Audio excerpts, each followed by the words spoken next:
tahajud jangan tinggal. Mulakan hari kita dengan tahajud. Paling kurang 2 rakaat. Apa kelebihan tahajud ni? Allah bagi nur wajah dia. Yang kedua, Allah bagi apa kat dia? Dia jadi orang yang paling hampir kepada Tuhan dia. Waktu tu Allah turun ke langit dunia dalam satu hari. Yanzilu Rabbana tabaraka ta'ala fi kulli lailatin ila samai dunia. Turun Allah SWT ke langit dunia dengan maksud Allah hampir pada hamba dia. Siapa yang nak berdoa apa-apa aku nak makbulkan. Siapa yang nak minta apa-apa aku nak tunaikan. Siapa yang nak minta ampun aku nak ampunkan. Yang ketiga, dia dapat apa? Special maqaman mahmuda, kedudukan yang terpuji. Bila? Yaumul qiyamah ni. Waktu orang semua susah, dia duduk maqam terpuji. Allah pandang dia, Allah tengok dia.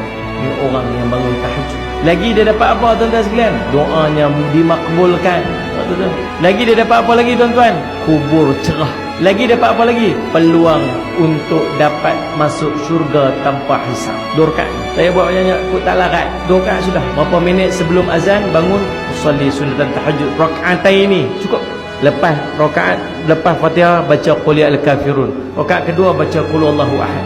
Qul ya al-kafirun berapa ayat? 6. Qul huwallahu ayat 4. 6 coba 4 ini 10. Nabi kata man qama bi 'ashari ayatin kataballahu lahu.